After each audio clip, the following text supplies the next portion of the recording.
سیدنا یوسف علی نبینا علیہ الصلوۃ والسلام کے بارے میں صحیح بخاری میں حدیث ہے، نبی علیہ السلام جب ان کا ذکر کرتے تو کہتے کریم ابن کریم ابن کریم ابن کریم۔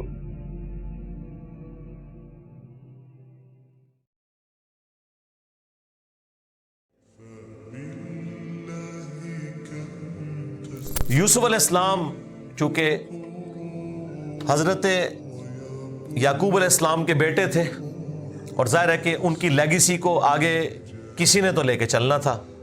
یوسف علیہ السلام کے 11 بھائی تھے، ان میں سے ایک بنیامین تھے جو ایسے بھائی تھے کہ ماں اور باپ دونوں کامن تھے، اور باقی جو 10 بھائی تھے وہ دوسری والدہ سے تھے ان کے، وہ خالہ بھی لگتی تھی ان کی یوسف علیہ السلام کی، اور ظاہر ہے کہ ماں بھی تھی کیونکہ ان کے والد نے ان سے نکاح کیا ہوا تھا۔ 10 بیٹے اس ماں سے تھے، 2 یہ تھے، اور آپس میں ان کا ایک حسد والا معاملہ ہو گیا شیطان کی وجہ سے۔ ظاہر ہے کہ اب باپ کی لیگیسی کو کس نے آگے لے کے چلنا ہے، وہ ظاہر ہے وہ تو باپ نے تو ڈیسائیڈ ہی نہیں کرنا، وہ تو اللہ نے ڈیسائیڈ کرنا ہے۔ اب یوسف علیہ السلام کو اللہ تعالیٰ نے ایک خواب دکھایا، اور خواب انبیاء کے حق میں وحی الہی ہوتا ہے۔ بخاری مسلم میں حدیث ہے کہ خواب نبوت کا 46واں حصہ ہے۔ حضرت ابراہیم علیہ السلام کو بھی خواب میں ہی دکھایا گیا تھا، سورہ صافات میں آتا ہے کہ میں اپنے بیٹے کی قربانی کر رہا ہوں، اسی لیے انہوں نے اسے ایگزیکیوٹ کرنے کی کوشش کی اور اللہ تعالیٰ نے فدیہ بھیج دیا، لیکن ایگزیکیوٹ اتنی بڑی ایکٹیویٹی کو کرنا کہ بیٹا قربان کرنا، اسی لیے تھا کہ وہ وحی الہی تھا۔ یوسف علیہ السلام کو اللہ تعالیٰ نے چھوٹی عمر کے اندر ہی 10-12 سال کی عمر میں ہی یہ خواب دکھایا کہ 11 ستارے اور سورج اور چاند انہیں سجدہ کر رہے ہیں۔ اس خواب کا ذکر انہوں نے اپنے والد سے کیا۔ ظاہر ہے اس زمانے میں تو والد ہی ڈائریکٹ ٹریننگ کیا کرتے تھے اپنی اولاد کی، اور ایک بڑی فرینکنس ہوتی تھی، اور پھر نبی کی اولاد۔ حضرت یعقوب علیہ السلام کو پتہ چل گیا کہ میری اس نبوت کا وارث اب یہ ہونے والا ہے، یعنی 12 بچوں میں سے اس کے سر کے اوپر یہ تاج نبوت سجنا ہے۔ تو ظاہر ہے باقیوں نے تو حسد کرنا ہے، حسد تو آ ہی جاتا ہے، آدم علیہ السلام کے بیٹوں میں آیا تھا، تو یہ اولاد آدم والا ہی معاملہ ہے۔ بہرحال وہ حسد آیا۔ حضرت یعقوب علیہ السلام نے یوسف علیہ السلام سے کہا تھا کہ اس خواب کا ذکر تم نے اپنے بھائیوں سے نہیں کرنا، ورنہ وہ تمہارے خلاف کوئی نہ کوئی چال چلیں گے۔ لیکن بہرحال یہ خواب والی بات کسی طریقے سے لیک ہو گئی، یوسف علیہ السلام نے تو نہیں کی، لیکن شاید آپ کی بیوی نے سنی اور انہوں نے باقی بیٹوں تک بات پہنچا دی۔ بہرحال کچھ ہوا ایسا معاملہ، اور ان کو اس اعتبار سے بھی اشارے مل گئے کہ یوسف علیہ السلام کے ساتھ زیادہ برتاؤ ایکسٹرا آرڈنری کرتے تھے یعقوب علیہ السلام، کیونکہ انہیں پتا تھا کہ یہ اللہ کے پیغمبر ہیں، اور انہوں نے اس توحید کی دعوت کو میرے بعد آگے لے کر چلنا ہے۔ حضرت یعقوب علیہ السلام کے جو باقی بیٹے تھے 10، 11واں تو خیر وہ چھوٹا تھا، وہ ان کا چھوٹا بھائی تھا، اس کے ساتھ تو مسئلہ کوئی نہیں تھا۔ وہ 10 بیٹوں نے اپنے باپ سے کہا کہ ہم دیکھتے ہیں کہ آپ بڑے پوزیسو ہیں یوسف کے معاملے میں، اسے آپ ہمارے ساتھ بھیجیں، یہ بھی ہمارے ساتھ کھیلا کودا کرے، جب ہم اپنے جانوروں کو چرانے کے لیے لے جاتے ہیں تو اس کو بھی ساتھ لے جائیں گے، تھوڑی اس کی بھی آؤٹنگ ہو جائے گی۔ تو حضرت یعقوب علیہ السلام کو یہ بات کلک کر گئی کہ یہ کچھ کرنا چاہتے ہیں، ان کو تو اندازہ ہی نہیں تھا کہ اتنی بڑی آزمائش ان کا انتظار کر رہی ہے۔ یار 40 سال کی جدائی آپ امیجن کریں، اور قرآن میں آیا کہ وہ نابینا ہو گئے تھے رو رو کے، اس تکلیف سے وہ گزرے۔ تو انہوں نے کہا کہ مجھے خطرہ ہے کہ تم یوسف کو صحیح طریقے سے دیکھ بھال اس کی نہیں کرو گے، کیئر لیس ہو جاؤ گے، چھوٹا بچہ ہے، کوئی بھیڑیا اس پہ حملہ آور نہ ہو جائے۔ انہوں نے کہا ہمارے ہوتے ہوئے 10 بھائی جس کے ہوں تو پھر تو ہم پھر نام کے ہی جوان ہوئے۔ بہرحال وہ تقدیر میں لکھا تھا، ایسا تو ہونا تھا۔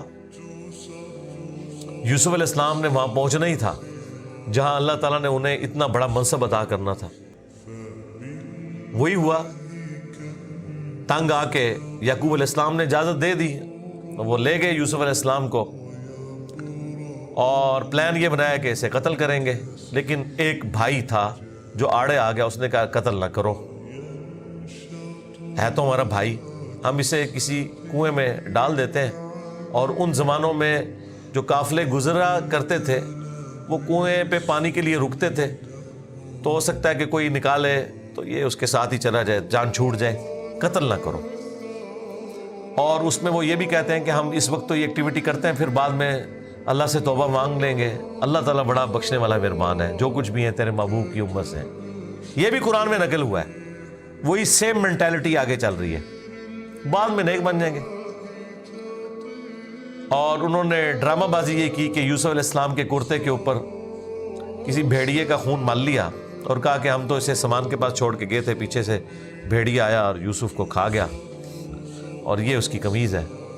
عشاء کے وقت روتے ہوئے آئے، رات کے وقت قرآن کے الفاظ ہیں۔ حضرت یعقوب علیہ السلام کو سمجھ آ گئی کہ یہ میری آزمائش شروع ہو گئی ہے، کیونکہ توحید ایک ننگی تلوار ہے۔ انہیں سمجھ آ گئی تھی کہ میں نے اپنے بیٹے سے جو اتنی شدید محبت رکھی ہے نا، اللہ تعالیٰ مخلوق کی محبت کو برداشت نہیں کرتا، ایٹ لیسٹ ایک پیغمبر کے دل میں اس ایکسٹریم لیول کے اوپر جا کر۔ تو میری آزمائش شروع ہو گئی اب۔ تو انہوں نے کوئی بحث نہیں کی، انہوں نے کہا میں صبر کروں گا جو کچھ ہوا۔ ان کو پتا تھا کہ یہ اب اللہ کا فیصلہ ہے، کرنے سے کچھ نہیں ہونا، جو کوئی تھوڑی بہت کوشش کی وہ کی، انہیں اینڈ پہ ان کا میں اب صبر ہی کروں گا، جو اللہ اس کے لیے فیصلہ کرے۔ وہی ہوا، ایک قافلہ وہاں سے گزر رہا تھا، انہوں نے پانی کے لیے ڈول ڈالا اور یوسف علیہ السلام کو اللہ تعالیٰ نے قرآن میں آیا کہ یوسف کو ہم نے تسلی دی کہ ایک دن آئے گا کہ تم اپنے بھائیوں کو بتا دو گے جو انہوں نے یہ غلطی کی تھی، ہم تمہیں سرخرو کریں گے، بہرحال ابھی تو تمہارے لیے طے ہو گیا۔ اور جبرائیل علیہ السلام آنا شروع ہو گئے چھوٹی عمر میں ان کے پاس، ان کی تسلی کے لیے، اسی لیے ڈھارس بندی۔ انہوں نے پانی کے لیے ڈول ڈالا، یوسف علیہ السلام نے وہ پکڑا اور باہر نکل آئے، اور بھائی جو ہیں چھپ کے یہ منظر دیکھ رہے تھے۔ انہوں نے کہا یہ نہ ہو یہ پھر واپس آ جائے۔ انہوں نے چند ٹکوں کے عوض، چند دراہم کے عوض بیچ دیا، کہا یہ ہمارا غلام تھا، تو بھاگ کے آئے، یہ ہمارا غلام ہے، اور جان چھڑائی اس طریقے سے۔ یوسف علیہ السلام بھی چپ کر کے چلے گئے، انہیں پتہ تھا کہ میرے لیے فیصلہ ہو چکا ہے، اور کس تکلیف سے وہ مصر تک پہنچے، اور وہاں پہ غلاموں کا بازار لگتا تھا، وہاں بیچنے کے لیے عبرانی غلام، اور پڑھنا لکھنا بھی جانتے تھے، ذہین بہت تھے۔ تو عزیز مصر وہاں سے گزر رہا تھا، یعنی آپ سمجھ لیں بادشاہ کے بعد جو سیکنڈ پوسٹ ہوتی ہے۔ اس نے دیکھا کہ یہ تو شکل ہی غلاموں والی نہیں ہے، یہ کوئی ایکسٹرا آرڈنری بندہ ہے۔ اس نے خرید لیا اور لا کے اپنی بیوی سے کہا کہ یہ میں خرید کے لایا ہوں، اولاد تو ہماری کوئی نہیں، ہو سکتا ہے ہم اسے ہی اپنا بچہ بنا لیں۔ اور یوں یوسف علیہ السلام کہاں دور دراز کے شام کے علاقے جو سویلائزڈ بھی نہیں تھا، بھیڑ بکریاں چرانے والے بدو لوگوں میں سے اٹھ کے اس وقت کی سب سے سویلائزڈ حکومت مصر کی، فرعونوں کی حکومت، آج تک آپ یہ اہرام مصر گیزا کے جو ہے پیرامڈز یہ دیکھ رہے ہیں، یہ ان لوگوں نے تعمیر کیے ہوئے ہیں۔ وہاں پہنچ کے، اور قرآن کے الفاظ ہیں کہ ہم نے یوں اس کے لیے معاملہ آسان کر دیا کہ وہ عزیز مصر کی تربیت میں رہے اور علم حاصل کرے۔ ظاہر ہے کہ وہ کتنی بڑی بڑی میٹنگز ہوتی ہوں گی، جس میں میٹنگ کا ارینجمنٹ کرنا، کھانے پینے کا ارینجمنٹ کرنا، اور ایک خادم کی حیثیت سے باتیں بھی سنتے ہوں گے۔ یوں اللہ تعالیٰ نے ان کی لرننگ کروائی، اور یوں وہ جوانی کی عمر کو پہنچ گئے۔ اب عزیز مصر کی جو بیوی تھی، ظاہر ہے کہ وہ ادھر کا جو ماحول تھا ایک بے حیائی کا، اس کا وہ شکار تھی۔ وہ صرف وہ نہیں تھی، باقی عورتیں بھی تھیں۔ اس کی قسمت مری ہوئی تھی اس اعتبار سے کہ آزمائش سب سے پہلے اس پہ پڑی۔ یوسف علیہ السلام کو اللہ تعالیٰ نے حسن دیا ہوا تھا، تو وہ ان پہ فریفتہ ہو گئی، اور اس نے کوشش کی کہ انہیں برائی پر آمادہ کرے۔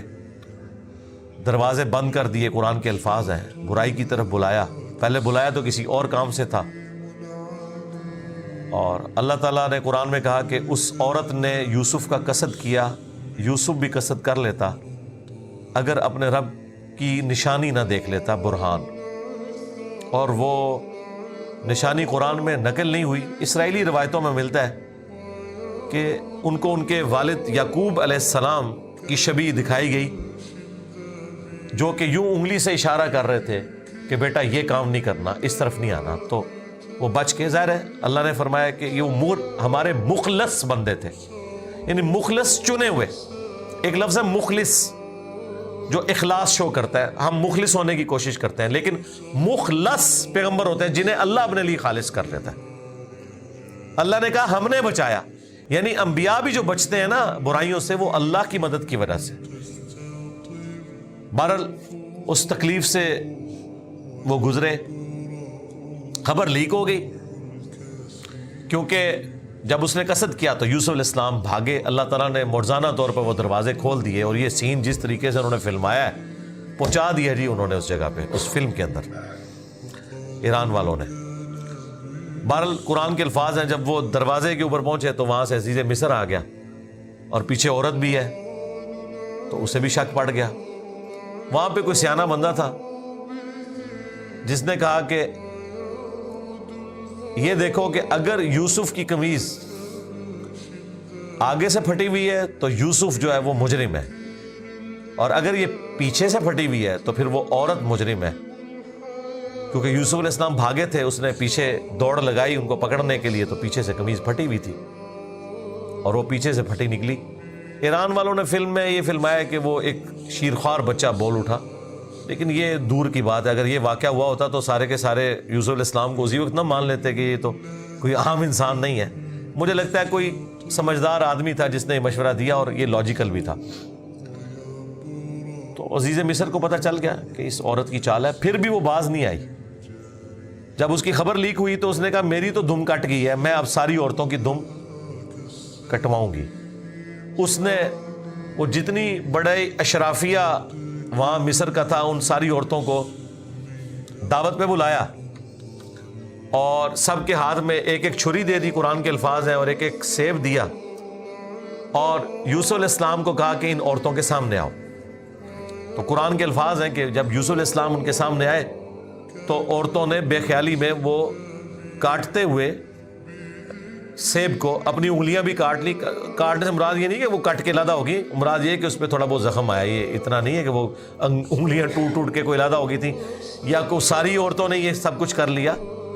ڈاکٹر سرار صاحب نے اس کی اچھی توجیہ بیان کی ہے کہ ہو سکتا ہے کہ کسی عورت کی انگلی زخمی ہو، اور یوسف علیہ السلام جو کہ غلام تھے وہ اس کی طرف متوجہ ہوں کہ میں اس کو پٹی کر دوں یا اس کے لیے کچھ ارینجمنٹ کروں، تو باقی عورتوں نے یوسف علیہ السلام کو اپنی طرف اٹریکٹ کرنے کے لیے جان بوجھ کے خود ہی اپنی انگلی کاٹی ہو کہ تاکہ وہ متوجہ ہوں۔ کوئی بہرحال اس طرح کا سلسلہ ہوا ایک ایکسٹرا آرڈنری، اور جب یہ حالت ہوئی تو اس نے پھر کہا کہ ہاں یہ تھا جس کے لیے تم مجھے بات کر رہی تھی، تم لوگ بھی تو اس میں گرفتار ہو گئے۔ اور پھر اس کی ڈٹائی ہے، اس نے کہا کہ میں اسے برائی کی طرف بلا رہی ہوں، اگر اس نے یہ میری بات نہ مانی تو میں اسے جیل میں ڈلوا دوں گی۔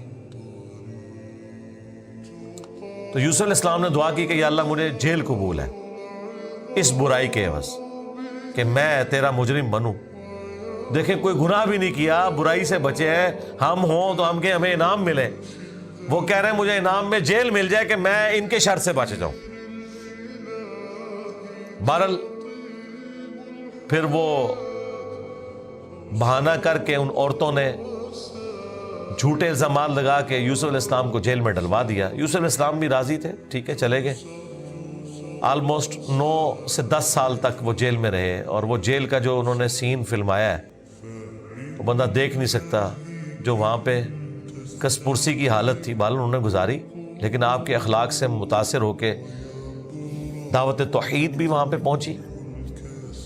اور اسی دوران 2 ایسے قیدی تھے کہ ان دونوں نے الگ الگ خواب دیکھے، اور انہوں نے یوسف علیہ السلام سے کہا کہ آپ اچھے بھلے معلوم ہوتے ہیں، اگر آپ تعبیر بتا سکتے ہیں۔ انہوں نے کہا میں اس کی تعبیر جو بتاؤں گا وہ تعویل ہوگی، پھر وہ مقدر ہو جائے گی، اور وہ خواب انہوں نے اپنا بیان کیا.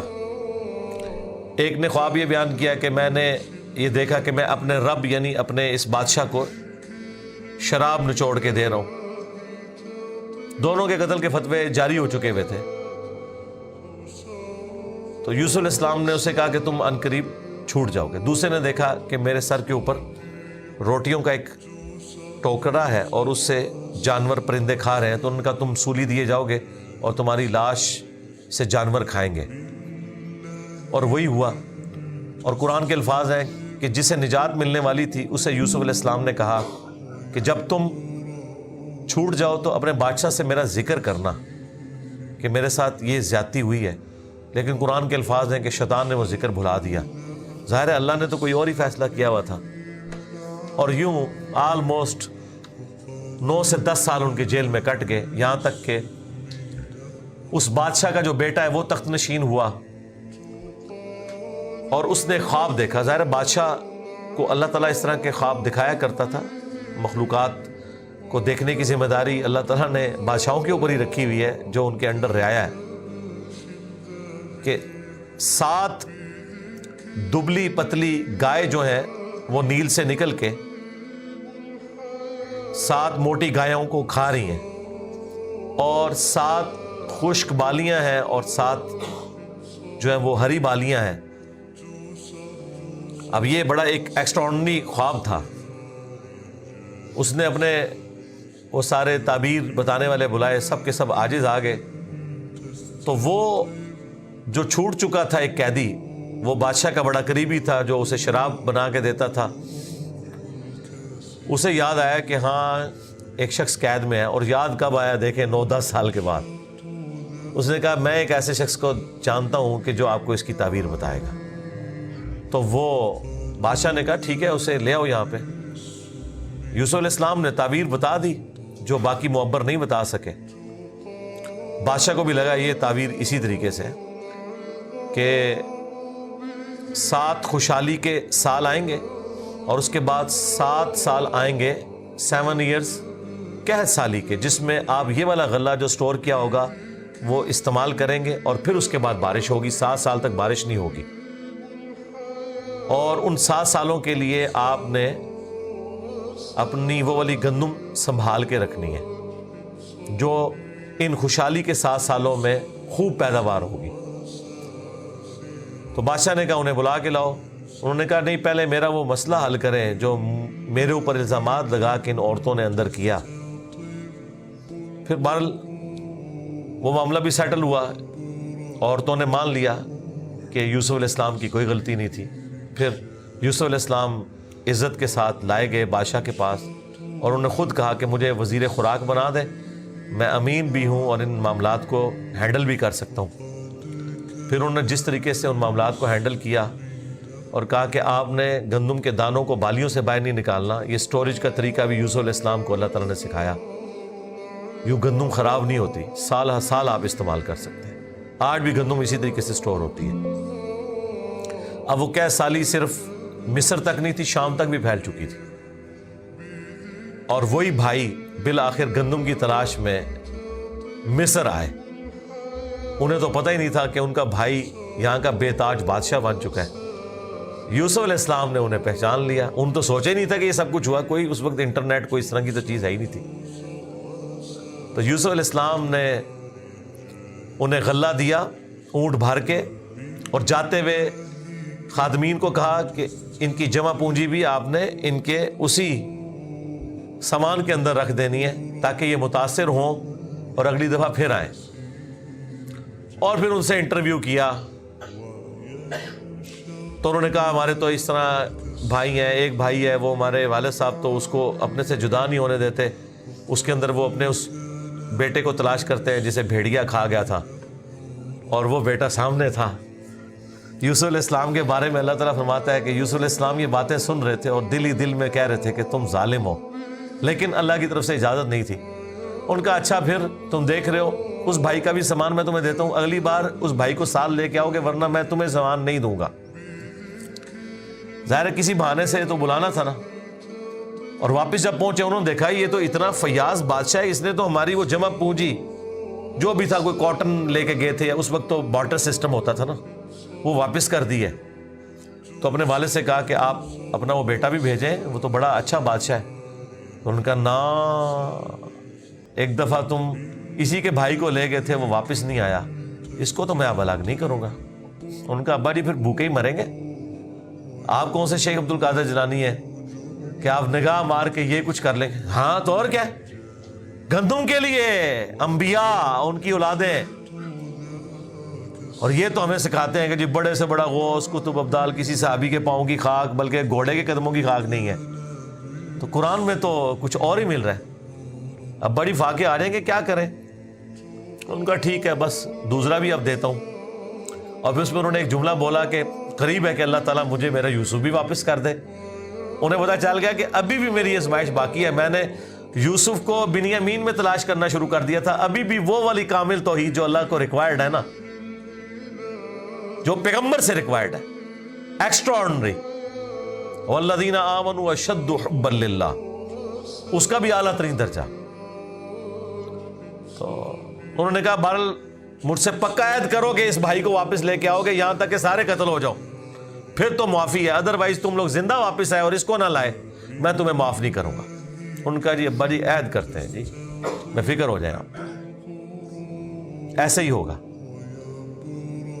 لے گئے۔ اب وہاں تو یوسف علیہ السلام نے پلان کیا تھا، جاتے ہی انہوں نے بنیامین کو تو اپنے پاس بلا کے کہا کہ میں تیرا وہ گم شدہ بھائی یوسف ہوں، بلکہ ان کی نظر میں تو وہ سمجھ لیں فوت ہی ہو چکے تھے، اور کہا کہ اپنے بھائیوں کو نہیں بتانا تم نے، میں ایک طریقے سے تمہیں یہاں روکوں گا کیونکہ بادشاہ کے قانون میں تمہیں روک نہیں سکتا۔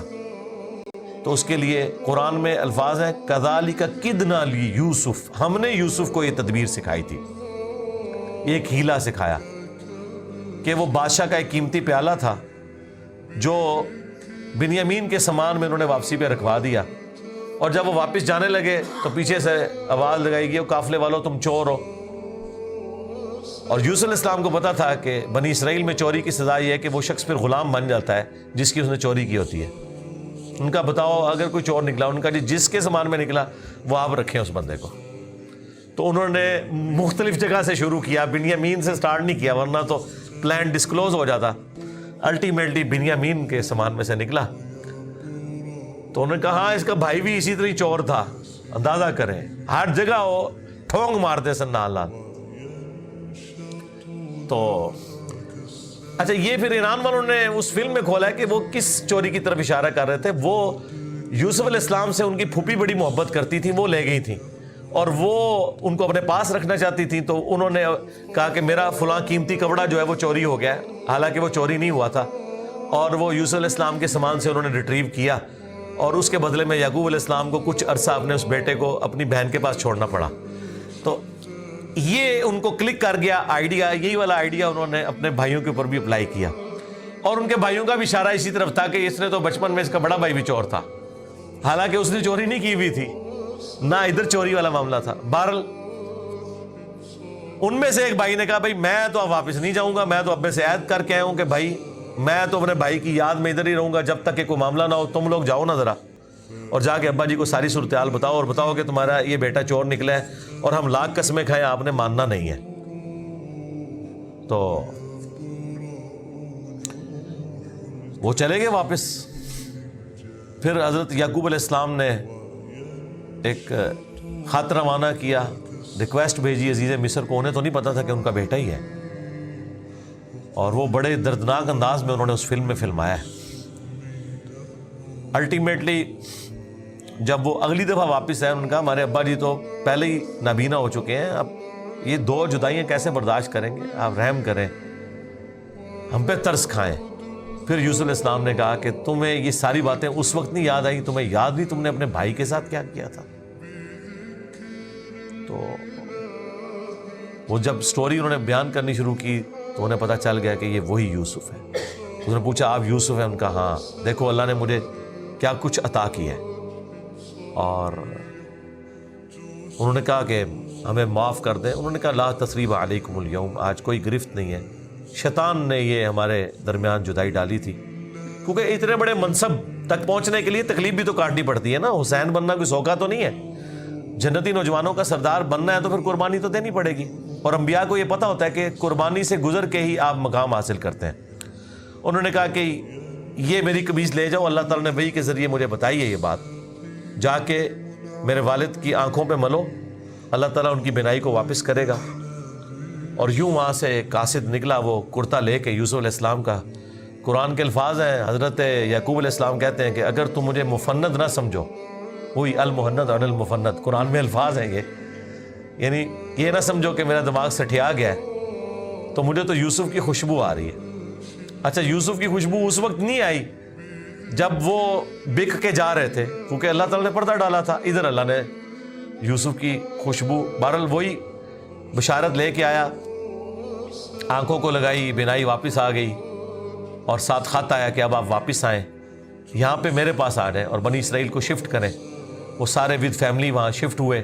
وہاں یوسف علیہ السلام آل نال تھے، انہوں نے ایک قطعہ زمین ان کو دیا، اور یوں بنی اسرائیل وہاں پہ آباد ہو گئے.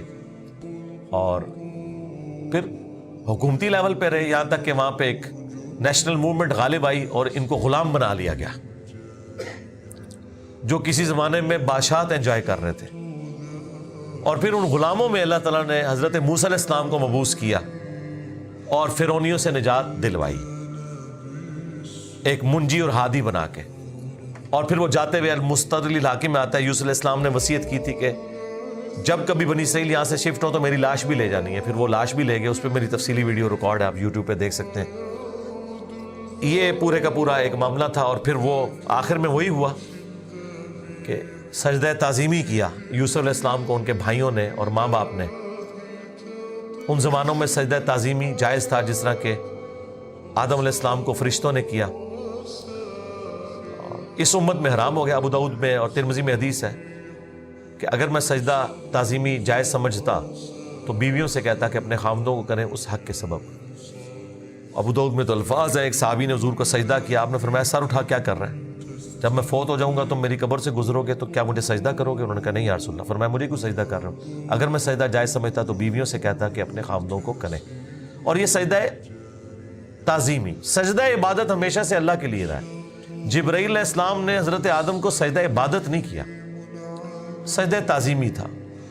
ان زمانوں میں ٹو باؤ ڈاؤن بھی ہوتا تھا، جھکا بھی جاتا تھا. ہمارے نبی علیہ السلام پر اللہ تعالیٰ نے جو ختم نبوت فرمائی تو توحید بھی ایسی کامل کی ہے کہ اب یہ سب کے سب معاملات ختم. ختم نبوت کی برکت سے کشف، الہام، یہ سب کچھ ختم غیر نبی کے اوپر، سوائے بخاری مسلم میں مبشرات، وہ بھی خواب. وہ اللہ کی طرف سے بھی ہو سکتے ہیں، شیطان کی طرف سے بھی ہو سکتے ہیں، نفس کی طرف سے. وہ تو وقت پورا ہوگا تو پتہ چلے گا یہ سچا یا جھوٹا. باقی نبی علیہ السلام نے کہا اب یہ نبوت کی خبریں ختم ہو چکی. اگلے زمانوں میں یہ ہوتا تھا، اللہ تعالیٰ غیبی خبریں دیا کرتا تھا غیر انبیاء کو بھی. اور اگلے زمانوں میں یہ بھی تھا کہ سجدہ تعظیمی ہوتا تھا. اللہ تعالیٰ نے توحید بھی اس امت میں کامل کی کہ سجدہ تعظیمی بھی حرام کر دیا، اور اب کسی کے لیے سجدہ نہیں ہے. بل وہ سجدہ کیا تو حضرت یوسف علیہ السلام نے کہا ابا جان یہ دیکھ لیں، یہ تعبیر ہے میرے اس خواب کی جو میں نے وہ بچپن میں دیکھا تھا. سرکار وہ خواب بڑا دیکھا ہے، وہ تعبیر ہوندے اس کا مزہ لوٹنے کے لیے 40 سال کی مشقت، جدائی، وہ بڑی تکلیف دہ چیز ہے. وہ جو آخری سین انہوں نے فلمائے ہیں نا، یعقوب علیہ السلام اور یوسف علیہ السلام کی جو ملاقات والا سین ہے، وہ بندہ دیکھ نہیں سکتا. اس زمانے میں انہوں نے پہنچا دیا جی. جو ایران والوں نے وہ ڈرامہ سیریل بنائی ہے 45 اقساط کے اندر. بہرحال الٹیمیٹلی اللہ تعالیٰ نے اس سے نبی علیہ السلام کو بھی بتایا کہ اگر آپ اس تکلیف سے گزر رہے ہیں نا تو یوسف علیہ السلام نے بھی تکلیف کاٹی. ہمارے نبی کی تکلیف پھر اس لیول پہ نہیں گئی. اللہ تعالیٰ نے 8 سال کے اندر ہی فتح مکہ کروا دیا. لیکن بہرحال انبیاء کو کیسی کیسی تکلیف اٹھانی پڑتی ہیں. یہ واقعات سننے میں بڑے انٹرسٹنگ تو فیل ہو رہے ہیں، لیکن جب آپ وہ فلم دیکھیں گے نا تو آپ کو اندازہ ہوگا کہ جس پہ یہ گزر رہی تھی اس کے لیے کتنی تکلیف دہ چیز تھی. ایک ایک لمحے پہ تکلیف جوڑی ہوئی تھی، اس کو ہم امیجن بھی نہیں کر سکتے.